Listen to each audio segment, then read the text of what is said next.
We're talking about Takashi Murakami, and this is an example of his artwork. It's characterized by these brightly colored paintings that have very regular, repeated shapes that are sometimes larger, sometimes smaller, and they appear to be overlapping. They have these smiling faces and look like flowers with flower petals. Here's another example of his art, and you can see in this one he has those flowers in the background, but he also has these floating sort of character heads that appear to be somewhat interacting with each other and telling some kind of a story. So in our project, I'd like you to come up with some characters of your own and incorporate them into a Takashi Murakami super flat pop art poster. So in that vein, I'll show you some of the sketches that I've done to prepare for my poster. I toyed with the idea of doing a kind of a monkey or a frog, so I started sketching these things. Here's another sketch that I did that looks a lot like one of the Takashi Murakami characters, and I was just kind of playing around with it. So what you need to do is think about an animal or a character or a face and just start sketching and playing around and see what you come up with. There's no recipe for this. There's no right answer. But a lot of his characters start with an oval or a circle.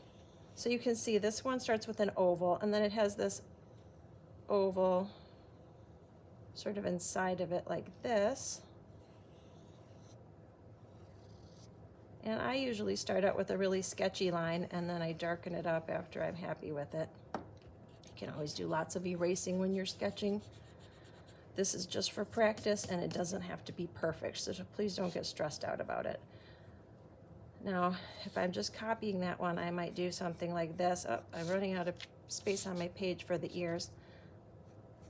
But you could copy one of these, and by copying it, you get a little practice, and you start to understand his art a little bit more by copying.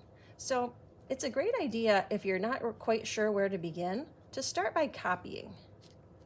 And then you start to understand, how does he use these shapes and how do they overlap with each other and how do they all work together to make a whole character.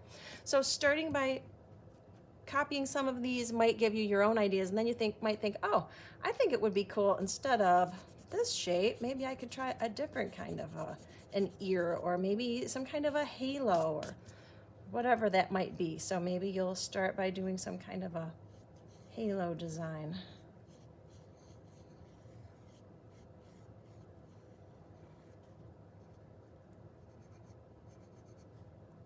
And maybe you'll add another ear on this side, and maybe you're going to make the face a little bit different. So you can play around with these and change them around and make them your own unique character just by adding and subtracting different kinds of things. It's a lot of fun just to be creative. So play around with your sketches, and once you're happy with them, then you can incorporate them into a Takashi Murakami kind of a style picture. A lot of people ask me, how do you get these flowers so they look like they overlap? How do you get the ones in the background to look like they're behind the ones in the foreground? Good question. Here's what I suggest you try. You can trace whatever you might want to get that perfect circle. I'm just going to sketch it right now. It doesn't have to be perfect in a sketch. So draw your circle for your happy face for the flower center, and then if you kind of divide it in half like this, and divide it in half like this, and then divide each one of these quarters in half, then maybe even one more division here. You can decide what's right for you. If you're doing a smaller one, you might not need to divide them even more, but if you're doing a large one, you might need to divide each one of those one more time. And then you've got these really evenly spaced intervals for the flower petals. Now you don't need quite so many, but this is one way to do it, especially if you're doing one that's large. And then you can complete these like that. Now, one way to make sure that these are all the same size is just to measure them. Another little trick that you could try is to trace one circle inside of another, or just to draw one circle inside of another. So you might do something like a large circle with a smaller circle in the middle. And then you can do the dividing technique like I showed you, where you divide each one of these. Divide the circle into quarters, and then each one again. And if you'd like to, you could stop there and you can make the petals this size. And then they're all the same length. And they're all the same size. Or you could divide each one of these one more time to make sure they're all the right width. And then you add on that little curve on the end of each one.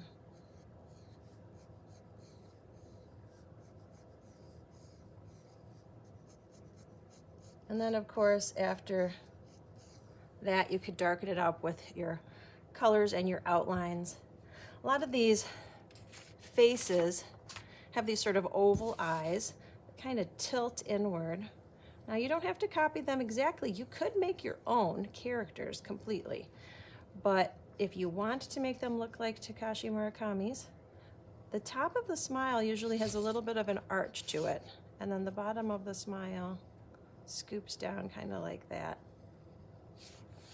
So you can have the narrower flower petals, or you can have wider flower petals.